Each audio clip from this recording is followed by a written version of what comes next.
If you love to spend money and you want to make your job a little bit easier as a mobile DJ, then this video is for you. Today I'm building my first audio rack, and I'll leave all the links to all the parts that I'm using in the description below, so if you want to copy this same build, you can.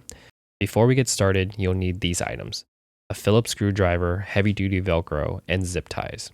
The first item on this list is the SKB 6-unit shallow roto case that I got from Amazon, coming in a total of $269 at the time of this recording.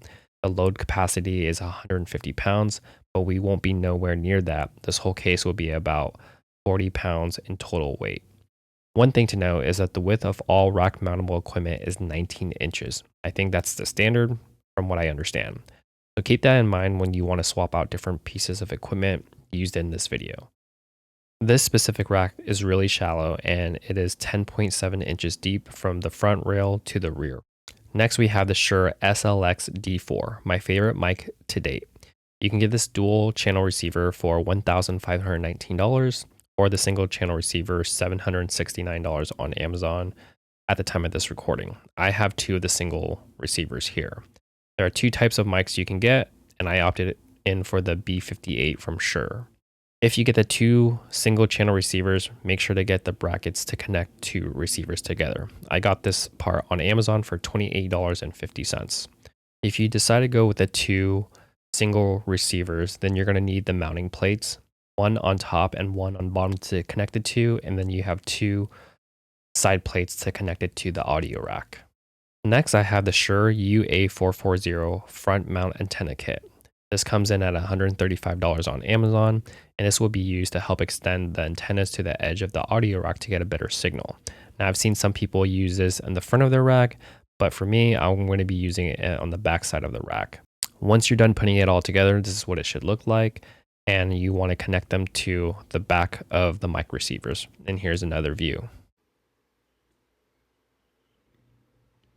Next, you want to go with two short XLR cables from your mic receivers to your external mixer. Here, I'm running the Mogami Gold XLR 2-foot cable, coming in at $54 each on Amazon.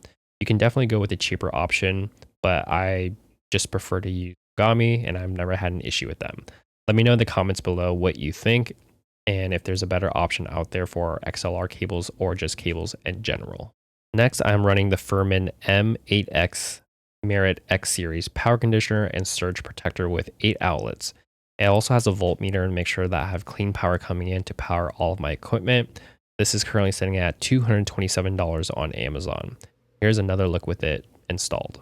Next, I have a keyboard shelf on Amazon. I think this one comes from China. The thing that you need to know is that it is 8 inches deep, and it's $47 on Amazon, and it fits the QSC Touch mix perfectly. I'm going to be using Velcro to hold everything in place so that it doesn't move anywhere when I transport it in my car. Here's another look with everything powered on. Also, the Furman has 2 little lamps to provide some light in darker rooms. I find this to be super useful, especially if you're using an analog mixer instead of a digital mixer, where there's no screen, there's no light, and all you're using is faders, knobs, and buttons. This is the backside, and I made sure to zip tie everything to make sure it's neat and organized. I've seen other people use color tape to help identify different cables to help with troubleshooting, but since I only have a few items in here, there's no need for that.